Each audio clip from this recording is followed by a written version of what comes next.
మీ business ఏదైనా మీ ఊర్లో promotion చేయాలంటే అది సుమన్ టీవీతోనే సాధ్యం. ఇప్పుడే సంప్రదించండి. Welcome to Suman TV. ప్రభుత్వ ఉద్యోగులకు సంబంధించి బదిలీల్లో వెబ్ కౌన్సిలింగ్ ని క్యాన్సిల్ చేస్తూ మాన్యువల్ కౌన్సిలింగ్ ని ప్రవేశపెట్టారని ఉద్యోగ సంఘ ఉపాధ్యాయులందరూ కూడా కదం తొక్కారు కలెక్టరేట్ వద్ద.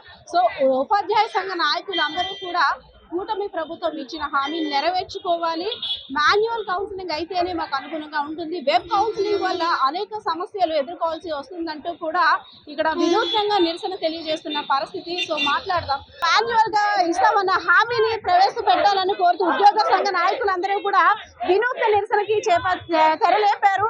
సో తలకిందులుగా కూడా వేలాడుతూ ప్రభుత్వం మాకైతే మోసం చేస్తుంది, మా బాధను పట్టించుకోవటం లేదు, ఉద్యోగస్తుల సమస్యలు కూడా పై దృష్టి సారించాలని అయితే ఇక్కడ తెలియజేస్తున్న పరిస్థితి. సార్ గుడ్ మార్నింగ్ అండి. సార్ కూటమి ప్రభుత్వం ఇచ్చిన హామీని వెనక్కి నెట్టేసిందంటూ ఉద్యోగస్తులంతా కూడా నిరసన తెలియజేస్తున్నారు. అంటే మీరు కోరింది ఏంటి అమ్మా? ఈరోజు ఉపాధ్యాయ బదిలీలు కౌన్సిలింగ్ మీద రాష్ట్ర స్థాయిలో 34 సమావేశాలు సంఘాలతో పెట్టారు. ఈ సంఘాల సమావేశంలో ఫైనల్గా 2 అంశాల పట్ల సుముఖత వ్యక్తం చేశారు. ఒకటి ఏంటంటే ఎస్జిటీలకి వేల కొద్ది మంది ఉంటారు కాబట్టి రాష్ట్ర వ్యాప్తంగా 50,000 మంది బదిలీల్లో పాల్గొంటున్నారు కాబట్టి ఎస్జిటీలకి మాత్రం మాన్యువల్ కౌన్సిలింగ్ పెడతా ఉన్నారు. ఉదాహరణకి విజయనగరం జిల్లాలో 2,500 మంది బదిలీలకి అప్లై చేశారు. ఈ 2,500 ఆప్షన్స్ ఆర్డర్లో పెట్టాలా. ఇందులో చాలామంది మహిళలు ఉంటారు. వీళ్ళందరూ కూడా విజయనగరం జిల్లాలో ఉన్నవాడికి గుమ్మలక్ష్మీపురంలో ఉన్నటువంటి ఆ భౌతిక పరిస్థితి తెలియదు. ఈ ఆప్షన్స్ పెట్టుకోవడంలో గతంలో జరిగినటువంటి 2 కౌన్సిలింగ్లలో కూడా తప్పులుగా నమోదైపోయి, అంటే జాగ్రఫికల్గా ఐడియా లేకపోవడం వల్ల చాలామంది మహిళలందరూ కూడా గుంటలెక్కిపోయి కొండలెక్కిపోవాల్సిన ఏజెన్సీ ప్రాంతాలకు బదిలే పరిస్థితి. మనం కోరుతున్నది ఫైనాన్షియల్గా మేమేం బెనిఫిట్స్ కోరలేదు, ఆర్థికంగా మేమేం లాభాలు కోరలేదు. మాన్యువల్ కౌన్సిలింగ్ పెడితే ఉపాధ్యాయులందరూ కూడా ప్రశాంతంగా 8 సంవత్సరాల పాటు విద్యాబుద్ధులు చెప్పడానికి పాఠశాలలో అవకాశం కలుగుతుందని డిమాండ్ చేశాం. అలాగే ప్రభుత్వం కూడా ఒప్పుకుని కమిషనర్ గారు హామీ ఇచ్చి ఎస్జిటీలందరికీ కూడా 50,000 మంది ఉన్నారు కౌన్సిలింగ్లో, మీ అందరికీ మాన్యువల్ కౌన్సిలింగ్ పెడతామని చెప్పి మమ్మల్ని అందరినీ మభ్యపెట్టి 8వ తారీఖు ఈరోజు కౌన్సిలింగ్ జరగాలి. మాన్యువల్ కౌన్సిలింగ్ నిన్న సడన్గా కుట్రపూరితంగా వెబ్ ఆప్షన్స్ పెట్టి అందులో 3 జిల్లాల ముందు ఇమీడియట్గా నమోదు చేసుకోవాలని అధికారుల మీద ఒత్తిడి పెడుతున్నారు. ఇది చాలా ప్రజాస్వామ్యం కాదు. ఉపాధ్యాయులందరూ ఒకటే కోరుకుంటున్నారు, ప్రశాంతంగా ఈ బదిలీలో పాల్గొని మహిళలకి, వృద్ధులకి, సీనియర్ సిటిజన్స్ అందరికి కూడా మంచి మంచి ప్లేసులు వారు కోరుకుంటారు. మాన్యువల్లో తప్పలేదు కదమ్మా. ఇందులో మీరు ఎవరు కోరుకున్న ప్లేస్లో కౌన్సిలింగ్ విధానంలో మనం కోరుకుంటున్నాం. కాకపోతే మాన్యువల్ కౌన్సిలింగ్ అయితేనే ఎస్జిటీ న్యాయం జరుగుతుంది. వెబ్ కౌన్సిలింగ్ విధానం అయినది 50 ప్లేసులకి 100 ప్లేసులకి సూటబుల్ తప్ప వేలాది ఆప్షన్స్ ఇవ్వడానికి వెబ్ కౌన్సిలింగ్ విధానం సరైనది కాదనే ఉద్దేశంతో ఈరోజు మాన్యువల్ కౌన్సిలింగ్ అమలు చేసే వరకు కూడా రాష్ట్ర వ్యాప్తంగా ఉపాధ్యాయుల ఐక్యవేదిక ఆధ్వర్యంలో పోరాడదామని ఈ సందర్భంగా మీ అందరికీ తెలియజేస్తున్నాం. మంది అంటే ఇబ్బందులు ఎదుర్కొనే పరిస్థితి ఉంది. సో మాన్యువల్ కౌన్సిలింగ్ ని మీరు ప్రవేశపెట్టాలని, సో వెబ్ కౌన్సిలింగ్ వల్ల వచ్చే ఇబ్బందులు ఎలా ఉంటాయి?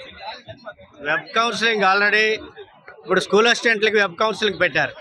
వెబ్ కౌన్సిలింగ్లో ముందు ఎక్కువ పాయింట్స్ వచ్చినటువంటి మెరిట్లో ఉన్నటువంటి వాళ్ళకి వెనకనున్నటువంటి వాళ్ళకి వచ్చే మంచి ప్లేసులు వచ్చాయి, వీళ్ళకి వెనక్కి వెళ్ళిపోవాల్సిన పరిస్థితి వచ్చింది. సో వెబ్ కౌన్సిలింగ్ అనేది స్కూల్ అసిస్టెంట్లకి పెట్టారు. ఆ పెట్టిన దాంట్లో ఫెయిల్యూర్స్ కనిపించాయి. ఫెయిల్యూర్స్ ఉన్నాయి, ఇలా ఉంటాయని కూడా మాకు తెలుసు. అలాగే ఎస్జిటీలకు వచ్చేసరికి వేలాది మంది ఉంటారు. వాళ్ళకి వెబ్ కౌన్సిలింగ్లో గతంలో కూడా నష్టాలు జరిగాయి.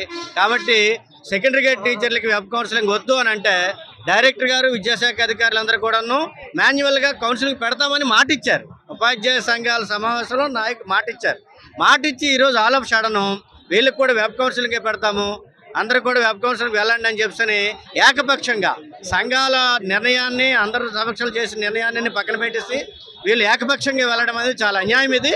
కాబట్టి ఇది ప్రభుత్వం ప్రెస్టేజ్కి వెళ్తుంది. విద్యా సంవత్సరం ప్రారంభం చాలా ప్రశాంతంగా ఆహ్లాదకరంగా జరగవలసిన పరిస్థితుల్లో విద్యా సంవత్సరం ప్రారంభాన్ని మొత్తం డిస్టర్బ్ చేసేసి ఉపాధ్యాయులందరినీ కూడా రోడ్ల మీద తీసుకొచ్చి ఈ వాతావరణాన్ని అంతా కూడా ఈ ప్రభుత్వం పాడు చేసింది. ఇది సరికాదు, ఇది విద్యారంగానికి మేలు చేయదు. ఇప్పటికైనా ప్రభుత్వం స్పందించి సెకండరీ గ్రేడ్ టీచర్లకైనా సరే మాన్యువల్ కౌన్సిలింగ్ పెడతామని ఏదైతే మాట ఇచ్చారో ఆ మాటను నిలబెట్టుకోవాలని కోరుతున్నాం. లేని పక్షంలో ఉద్యమాన్ని ఉధృతం చేస్తాం తప్ప ఎట్టి పరిస్థితుల్లో వెనక్కి తగ్గేది లేదు. కూటమి ప్రభుత్వం ఎప్పుడు ఉద్యోగస్తులకి న్యాయం చేస్తుందే తప్పితే అన్యాయం చేయదు. వారి యొక్క సమస్యని దృష్టిలో పెట్టుకొని వారికి అనుకూలంగానే వ్యవహరిస్తున్నామని అంటున్నారు. నేను ఇప్పటికీ కమిషనర్ గారితో 33 సమావేశాల్లో కూర్చున్నాను. ఆప్టా రాష్ట్ర నాయకులుగా మేము చెప్పిన ఏ ఒక్క విషయంలో కూడా ప్రభుత్వం మాకు అనుకూలంగా చేయలేదు. ఇప్పుడు ఈ కౌన్సిలింగ్ మాన్యువల్ చేస్తామని మాకు మాట ఇచ్చారని చెప్పబట్టే గతంలో మేము ప్రకటించిన ఉద్యమాన్ని విరమించుకొని ఈ రోజు వరకు కౌన్సిలింగ్ సజావుగా జరిగేలాగా చేశాము. ఈరోజు ప్రభుత్వం మళ్ళా తన మాట తప్పిపోయి వెనక్కి వెళ్ళిపోయి వెబ్ కౌన్సిలింగ్ అంటుంది. ఇందులో అనేకమైన అనర్థాలు ఉన్నాయి. ముఖ్యంగా ఎస్టీటీ ఉపాధ్యాయుడు 2500 ఆప్షన్స్ ఎన్నుకోవాలంటే సెలెక్ట్ చేయాలంటే చాలా కష్టదాయకము. మధ్యలో ఏమైనా జరగచ్చు, మళ్ళీ మొదటి నుండి ఆప్షన్స్ కోరడం, ఈ రకమైన ఇబ్బందులు చాలా ఉన్నాయి. అలాగే తనకి ఏ ప్లేస్ అనుకూలంగా ఉంటుందో ఆర్డర్ ఆఫ్ మెరిట్లో మాన్యువల్ కౌన్సిలింగ్లో తెలుస్తుంది. అప్పటికి వాళ్ళు ఖాళీగా ముందు ఓపెన్ అయినవి ఆ రకంగా కూడా మంచి ప్లేసులు ఎన్నుకోవడానికి ఉంటుంది. కాబట్టి మేమైతే గతంలో ఉద్యమానికి పిలిపించినప్పుడు మాకు విద్యాశాఖ మంత్రులతో సమావేశం జరిగి వారు ఒప్పుకుంటేనే ఉద్యమానికి ఆపుతామని చెప్తే గౌరవ సెక్రటరీ ఎడ్యుకేషన్ వారు మమ్మల్ని అందరినీ పిలిచి బతిమలాడి మీరు చెప్పినట్టే చేస్తాము, మాన్యువల్ కౌన్సిలింగ్ చేస్తాము, ఎస్జిటీలకైనా మాట ఇవ్వబట్టే వెనక్కి తగ్గాము. ఇప్పుడు మళ్ళా మాకు ద్రోహం చేస్తున్నారు. ఇంతవరకు ప్రభుత్వం ఉద్యోగులకు సంబంధించి ఏ విధమైన బెనిఫిట్స్ చేయలేదు. ఆర్థికపరమైన సామాజికపరమైన బెనిఫిట్స్ ఉద్యోగులకి ఈ సంవత్సరం ఏమీ చేయలేదని మేము నిర్ద్వందంగా తెలియజేసుకుంటున్నాం. ప్రభుత్వం మొండి వైఖరికి నిరసన తెలియజేస్తూ ఇక్కడ వినూత్న నిరసన చేపట్టిన ఉద్యోగ సంఘ నాయకులు అలాగే ఉపాధ్యాయులు ప్రభుత్వం మొండి వైఖరిని నిరసిస్తూ ఉపాధ్యాయ సంఘ నాయకులు అందరూ కూడా తమ నిరసనని తెలియజేశారు. ప్రభుత్వం తీసుకున్న నిర్ణయం పట్ల మాకు సానుకూలతగా ఉండాలి, మమ్మల్ని ఇబ్బందికి గురి చేయొద్దు అంటూ వేడుకుంటున్న పరిస్థితి. సో ఇక్కడైతే మాత్రం నిరసన ఉధృతంగా అయితే దారితీస్తుందనే చెప్పుకోవాలి. ఉపాధ్యాయులు అందరూ కూడా తమ నిరసన గళాన్ని వినిపిస్తున్నారు. సో కూటమి ప్రభుత్వం మా యందు దయతలచాలని అయితే వేడుకుంటున్న పరిస్థితి. కెమెరా పర్సన్ బాలకృష్ణతో పద్మా, సుమన్ టీవీ, విజయనగరం.